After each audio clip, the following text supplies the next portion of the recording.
Hey everyone, this is Claudia from babospa.com, and in this next video I'm going to walk you through coloring this cute little stamp with distress markers. I love distress markers for coloring because I can blend very good colors and the color combinations is really nice and pleasant. So I had this stamp from Nellie Snellen, and I'm inking up with Stay ink to make sure that if I add water it will not bleed out. If you want a full list of the products, please go ahead and visit the blog post for this video, and there I'll have a full supplies list. So let's get onto the coloring. Now the face I always do with two colors so far, which is antique linen, I think, and tattered rose. And the first thing I do is I put always antique linen all around, and then I go with the water and I blend it out, and then once it's a little bit dried out I will go with the other color. Now one tip when you're doing distress markers, don't let them dry out on the paper. So if you add them, add the color for a small portion and then going with the water immediately, otherwise you won't be able to really blend it out correctly. Now I'm going with tattered rose and I'm making the shading all around her face and the arms, and this is really a cute, like let's say, looks like a South American little girl with a cactus in her hand. Is really cute. The blush on her cheeks I did always do with warm lipstick. Now to color in the cactus I'll use two distress markers. One is Shabby Shutters and the other one is Pale Paint. So first thing I do the lighter color, which is Shabby Shutters, and I blend that out with the water all around the cactus, and then I'm going to do the darker color only on the sides there, and then I'm going to blend it out with the water. I don't have to do it all around, just so that I give a little bit of shading to the little cactus. I really like that cactus. Now I'm going with tattered rose for the flower, some wild honey for the middle. Oh no, it's scatter straw, and then I'm going to do tattered rose to give more depth to the flower on the top.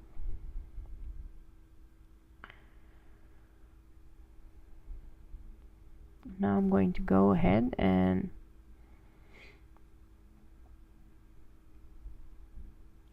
gather twigs to do the flower pot and her hair. And for the flower pot I just put a little bit on the corner of the pot and then I draw out with the water. The same for the hair. I only do the tips, which will be darker, with the marker, and then I just color in with the water all around it. This is not really like copy coloring, because with copy coloring you can leave some portions white, and I'm sure some of you are really expert on this, but that's how I do my hair so far. Now I'm going to color in her dress and her shoes with the wild honey, and I'm not adding color everywhere but just on the sides, and then I'm going to draw the color in with my water brush. To mention that the colors for this card I took out from the colors that I had on a piece of ribbon that I'm going to add to this card in the end, and it really had a lot of green, yellow and pink colors, and also brown. So I try to match the colors that I use with the colors in that particular ribbon, and you will see it at the end.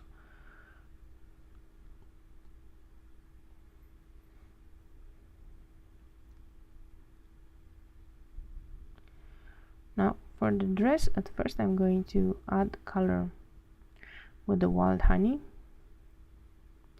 and then I'm going to spread it around with the water, but that kind of gives it a bland look, so I need to add some shading, and I'm going to go with the red again and just do it wherever I think the folds in the dress will be. And the red I'm using is Fired Brick.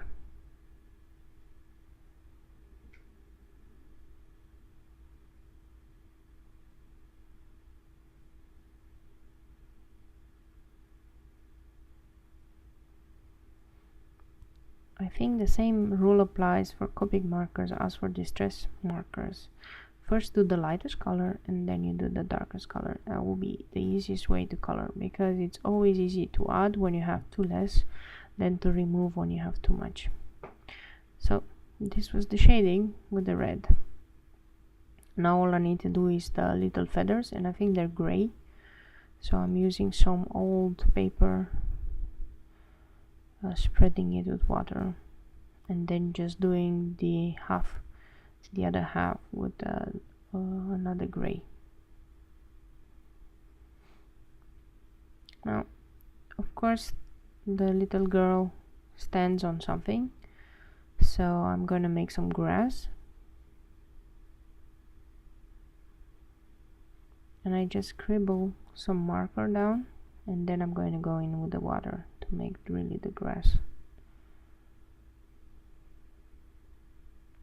Although having a cactus might signify she's in the desert and there is no grass, but for this particular card, let's think that she's not in the desert.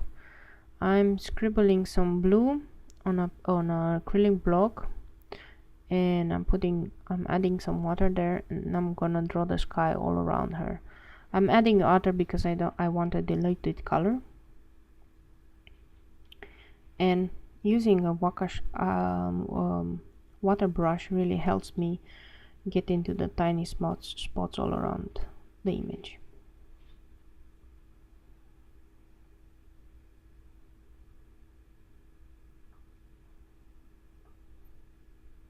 I'm not sure at this moment how big my card front is going to be, so I'm not bothering to coloring everything. Now with some flicking motion, I'm adding some grass with peel paint, and then I'm going over with water to smooth it all out. Now I have to draw in the ground with some gathered twigs, which is like a nice brown.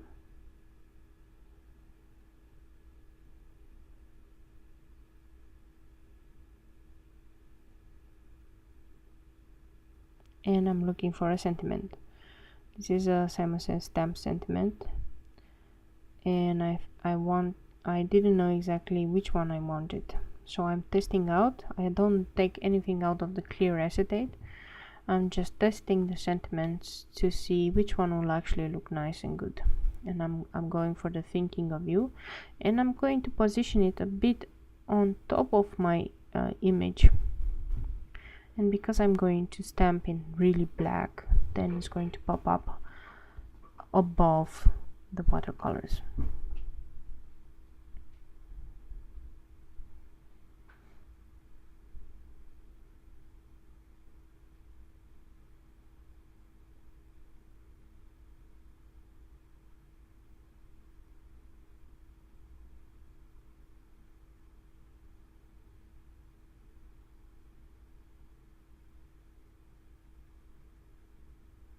This font is really nice. It's handwritten. I think it's really pretty, and it plays in with the playfulness of the little girl with the cactus there.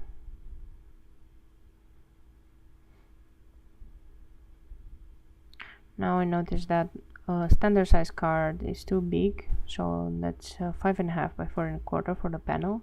So I'm just gonna trim the panel a bit to have a 1/2 inch all around it. And I'm not gonna trim it from just one side, I'm gonna trim a little bit from both sides.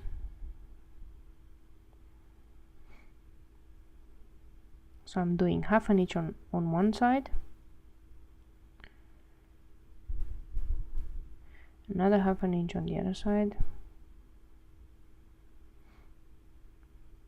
I'm doing 1/2 inch up and 1/2 inch down.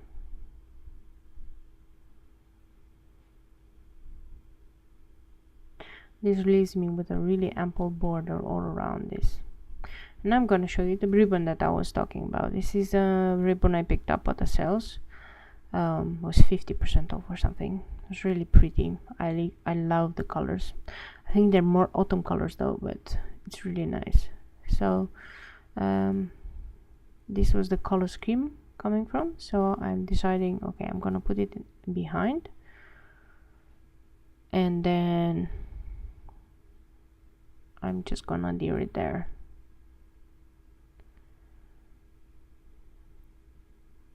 Because the panel still doesn't have enough border all around it, I don't want to actually put a knot there on the side, because that would be too busy. So I'm gonna put a ribbon bow onto the front panel itself.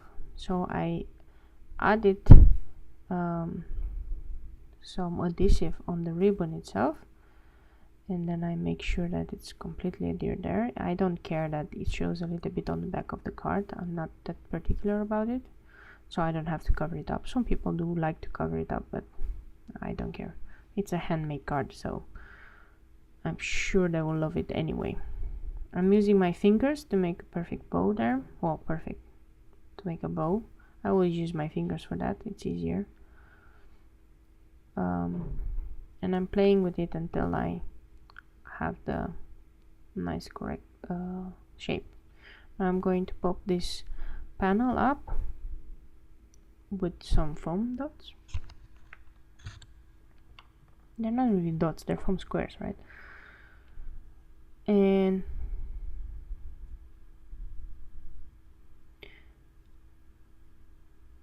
I just peeled initially a couple of them. I realized I didn't put it quite straight, but then I already adhered everything down, so that was my mistake. But it doesn't really matter. Now I need to keep that ribbon pressed a little bit when I use Tumble multi-glue until that glue really starts to harden. So as a finishing touch, I added some wink of Stella all around the colored image, just to give it a little bit of shine.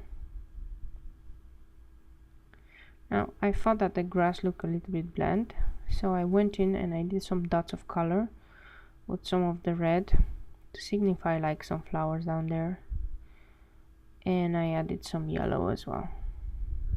That really finishes up the card. I think that just plain grass was a little bit too bland, and now I get to use the other side of my marker, which is the small side, to just hint at some stems for the flowers.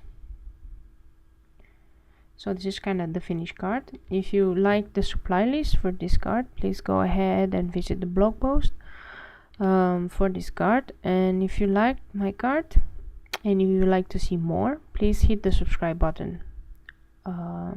Hope to see you next time, and thanks again.